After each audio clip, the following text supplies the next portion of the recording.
Aleanca Kosovare e Biznesit shpreh shqetësimin e vetë të thellë lidhur me vendimin e fundit të zëres, e cila drejt për drejti e ngarkon bizneset tona me tarifat të ndryshme.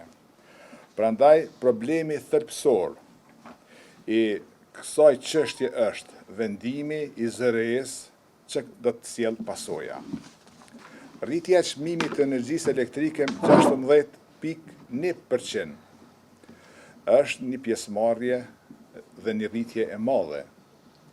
Detyrimi i kompanive mbi 50 punëtor dhe mbi 10 milion euro qarkullim vjetor që të furnizohen nga tregu i hapur i energjisë elektrike, ky çmim do të jetë 3 deri në 5 herë më shtrejt se sa që këta biznese mund të blejnë nga keku, ose 2 herë më shtrejt se sa është çmimi aktual nga kesko.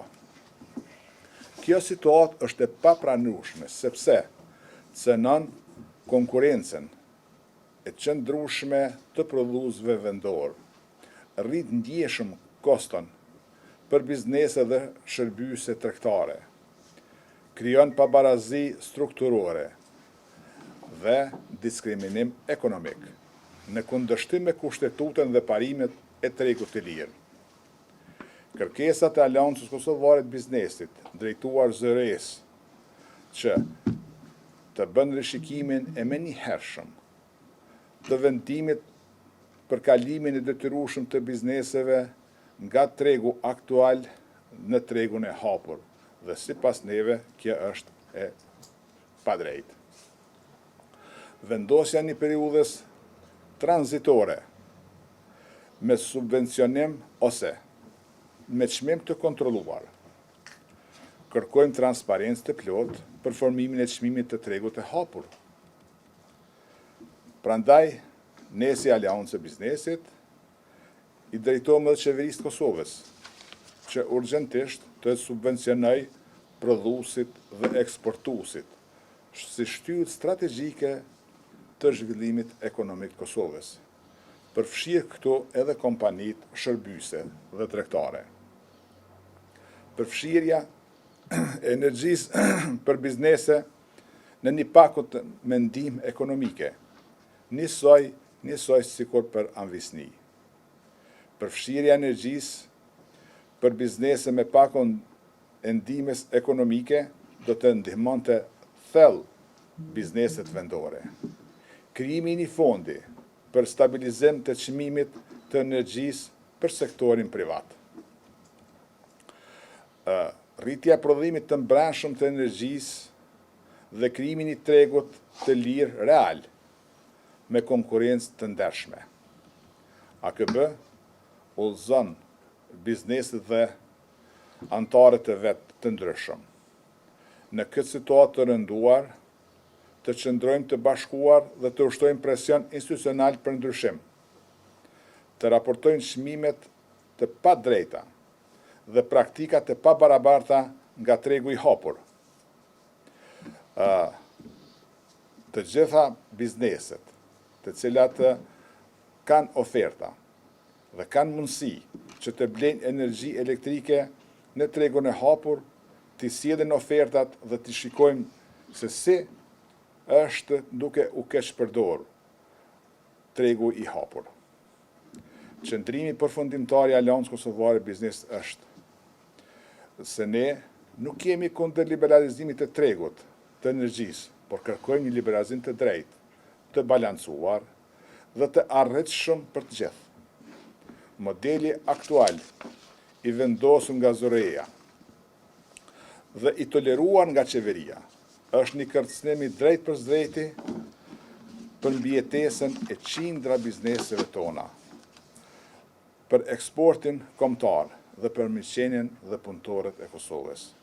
AKB mbetet zër i biznesit në mbrojtjen e të drejtave ekonomike, por ne e vlerësojmë se mbi 1300 kompani, të cilat e plotësojnë këtë kriter, 50 punësuar ose mbi 10 milion, këto do të rrezikojnë qëndrueshmërinë e vet dhe konkurrencën e drejtë karshi për bizneset e tjera edhe jashtë Kosovës.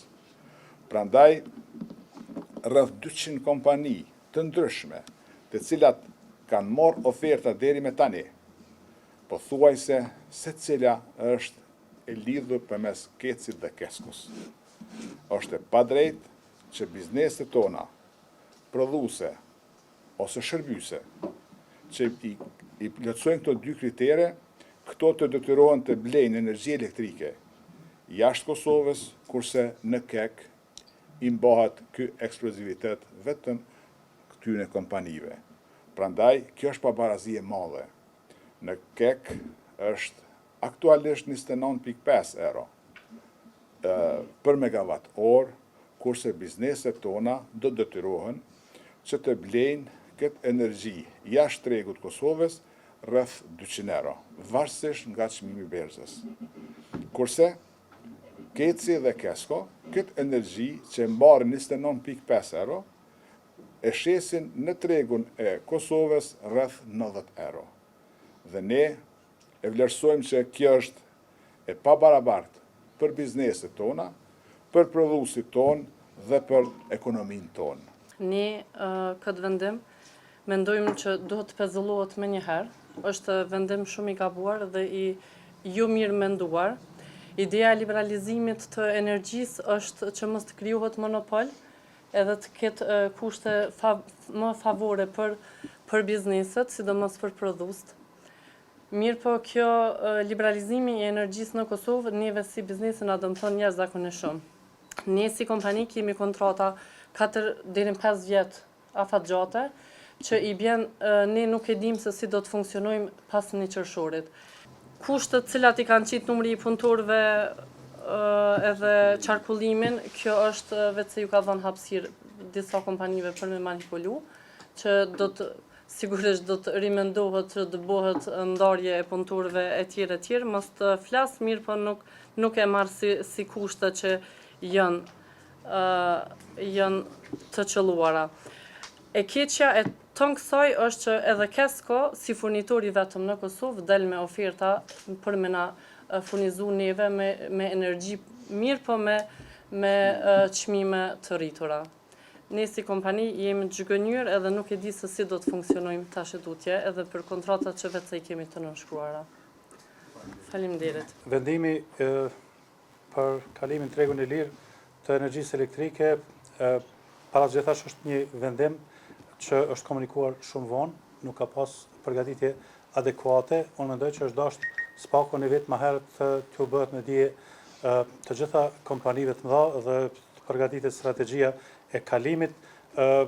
Vërtet, askush nga kompanitë cilat e kanë energjinë elektrike, një prej shpenzimeve kryesore, nuk ka mund të parashikoj që do të kalojmë në një çmim, do të detyrohemi të paguajmë një çmim i cili është disa fesh më i shtrejt, tash po përmendet 220 deri 260%. Kështu që vërtet gjitha instancat, qoftë qeveritare apo të tjera, gjitha organizatat të cilat merren me çështjet e energjisë do e mos të bashkërendisin një aktivitet i cili do të sillte një situatë në cilën bizneset do ta kenë spaku një kohë në mënyrë që të ristrukturohen në këtë aspekt. Unë mendoj që spaku për një vit ishte dashur të pezullohet edhe të bëhet një lloj subvencionimi nëse veç është e domosdoshme që tarifat të aprovohen. Kështu që jemi në një situatë gati pa rrugdalje momentalisht, nëse nuk do të kemi përkrahje, do të ketë konsekwenca edhe për konsumatorin, sepse gjithë prodhuesit edhe shërbyesit do detyrohen spaku ta bëjnë një ngritje të çmimeve që ta përballojnë një pjesë të shpenzimeve të energjisë elektrike. Unë kam një paralogari kështu të shpejt që ne në Hotel Emerald po e zëm viteve të kaluara kemi paguar dikun gjatë tërë vitit rreth 250.000 euro, me tarifat e reja do të paguajmë dikun 700.000 deri 800.000 euro. Është pothuaj i tërë eventualisht fitimi i cili gjenerohet gjatë tërë vitit, kështu që është një situatë paradoksale ku bizneset vërtet janë në situatë kur mund të vazhdojnë me këtë aktivitetin e biznesit me këtë situatë rreth rrymës elektrike apo jo. Këtu jemi sot që të ndëgjojmë edhe hallet e prodhuesve dhe kompanive të ndryshme me thes të Aleancës Kosovare të Bizniseve dhe shikojmë njëkohësisht të shprehim edhe ne mbështetjen apo kërkesën e shumë kompanive prodhuese nga diaspora që prodhojnë në Kosovë, eksportojnë në Shtetet e Bashkuara të Amerikës me qindra miliona dhe në vende tjera. Dhe këtu mbështesim krejtësisht kërkesën e Aleancës Kosovare të Bizniseve dhe kompanit prodhuese të diasporës shqiptare. Mendoj se qeveria apo kush e ka marrë këtë vendim për këtë çështje duhet të analizohet mirë. Situata globale tani ka ndryshuar, sidomos në ardhen e presidentit të ri të Shtetit Bashkuara të Amerikës, me rritjen e tarifave dhe me shumë çështje tjera. Dhe mendoj se duhet, para se të mirë një vendim, duhet të ndihmohet bizniseve, kompanive të ndryshme, prodhuese, sidomos prodhuese dhe shërbyese që edhe këta të jenë konkurrent. Duhet të shfrytëzojmë vazhdimisht situatat të ndryshme që Kosovën apo kompanitë prodhuese këtu të favorizojmë. Këtu jemi të ju ndëgjojmë edhe juve dhe pastaj të vazhdojmë së bashku me kryetarin e Aleancës, zotin Çahini, që shikojmë se çka mund bëjmë të tutje gjithë së bashku. I ftoj edhe odat ekonomike tjera të cilat janë, po ne, sidomos si rrjet bizniseve të diasporës, që i mbështesim jo vetëm kompanitë e diasporës, po dhe tjerat, që të jemi këtu që të shprehim shqetësimin tonë dhe gatishmërinë tonë që të jemi në anën e kompanive prodhuese dhe shërbyese dhe gjithë aty në tjerëve, sepse me të vërtet kur lexon apo ku ndëgjon se siç tha zotëri nga Emeraldi apo kompania Eurometal e shumë të tjera që kemi na dhe kemi diskutuar këtë ditë me Liga Steel që prodhon për Amerikë dhe me Stone Castle dhe me shumë tjera, tarifa është rrit shumë e rrymës dhe janë në pikpyetje. Tani edhe për eksport, për shembull, sepse për Amerikë është rrit eksporti i hekurit dikon 25%. Para mendoj tani dhe rrymë edhe shumë çështje tjera dhe vinë në pikpyetje që edhe kompanitë largohen ndoshta edhe nga Kosova dhe të lëvizin në rajon.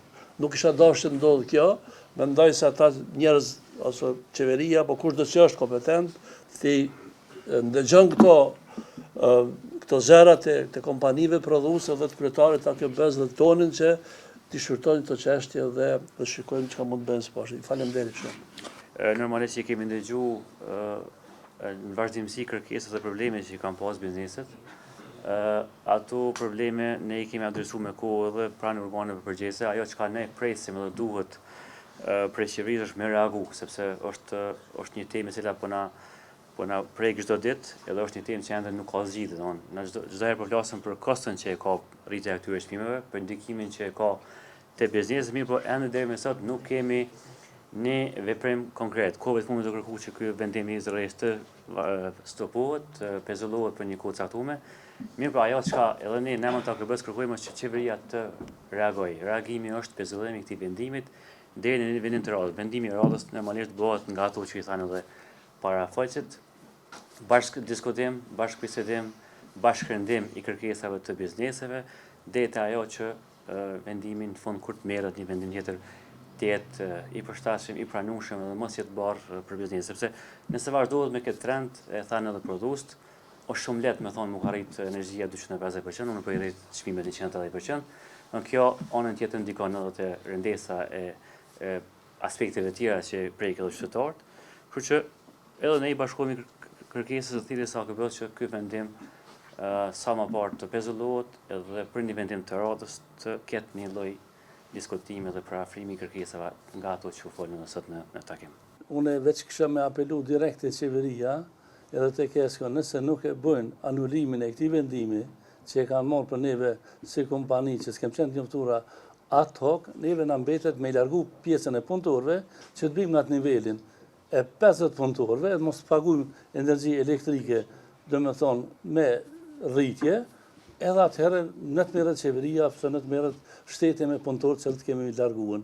Mirë, po është tjetra që nesër edhe bizneset e foli edhe zotëri Naim Dedumsha, domethënë ne po dojmë me inkaraju bizneset apo investitorët e huaj në Kosovë, që deri sot ka qenë një domethënë një thonje shumë e mirë dhe një realitet i mirë, që fuqia punëtore në Kosovë është më e lira, është më e reja, edhe çmimet e tregut të energjisë elektrike janë më të lira. Tash po është e kundërta 100% ose 260% me ngritje të energjisë elektrike, edhe ne kemi, prap një fuqit punëtore të papërgatitur që neve edhe çdo kompanija që do me bëjë investime ose që e ka prodhimin në rrit kostën.